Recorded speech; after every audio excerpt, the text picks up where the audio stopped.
The Fast and Furious franchise, Fast Saga, has had its highs and lows since it hit theaters in 2001. And clearly these films are doing something right, seeing as how the franchise has grossed almost $6 billion worldwide. But like the Transformers and Kardashians before them, being popular is not the same as being good. Okay, but to help guide your heart in the right direction before Fast 9 comes out, we put together the most compelling reasons to either huff the nos and fall in love with the franchise, or Tokyo drift over into the haters-only lane. This is Fast and Furious, love it or hate it.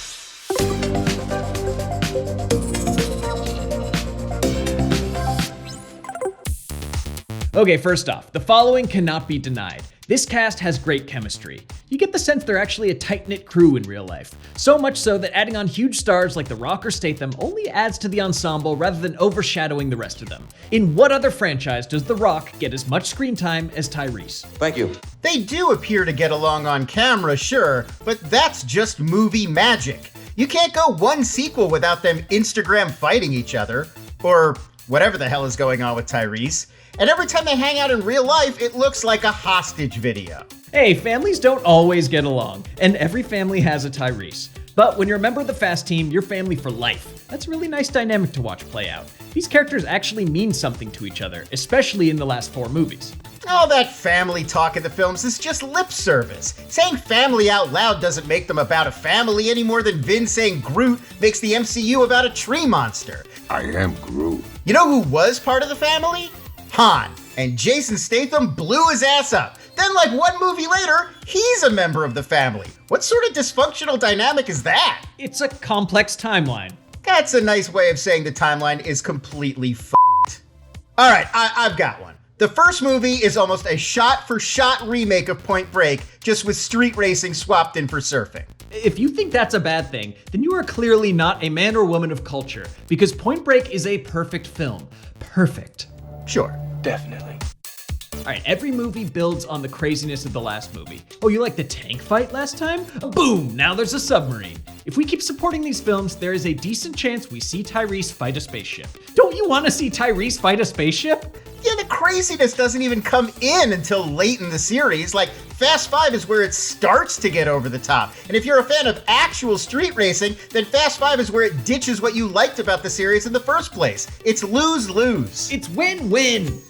Alright, these movies have good roles for women. Seriously, Letty is a badass, Gal Gadot gets her start, Charlize Theron is great. Charlize Theron's braids are present. Helen Mirren is clearly having fun, and Vanessa Kirby, always a great addition. Yes, I'm so happy they found room for all of these dynamic female speaking roles in between shots of Dubai stripper number 2 and hot car thong girl.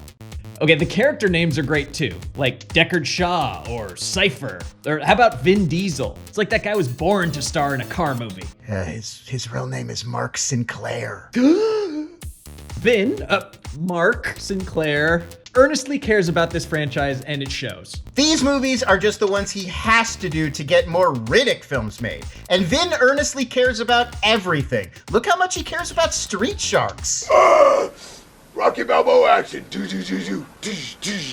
Roman and Tej are funny. Man, you really gotta check that emotion. Your voice just went from Shaggy to Scooby-Doo. Are they? How about Coronas? Who doesn't like Coronas? Who likes Coronas? What are you, a beer snob too? If you get them cold and squeeze enough lime in there, yes, it's a cheap way to get a buzz, but you could say the same thing about dirty dishwater. Alright, how about the ending of Fast 7? That makes me cry every single time. Okay, no argument there. That's up with the endings of Rudy and Big Fish as the only time men are legally allowed to sob. Stop it! These movies also really benefit from the theatrical experience. If you love movie theaters, these are the ones to go to. Yes, what better way to herald the return to theaters than to cram in with a bunch of human vapes whose idea of culture is watching grown-ups play with Matchbox cars? Why are you so anti-everything? Can you just shut your brain off and have fun? Look, when I was 19, I put $20,000 worth of aftermarket parts into a 10K Ford Fiesta because of these movies, and then the dealership said I voided the warranty. I still drive a dented hatchback with a decal of a scorpion on the hood, okay? These films ruined my life. Dude, that sounds sick. You gotta keep that. It is pretty sick. I admit it is pretty sick. Hey, wanna go see Fast 9? Sure.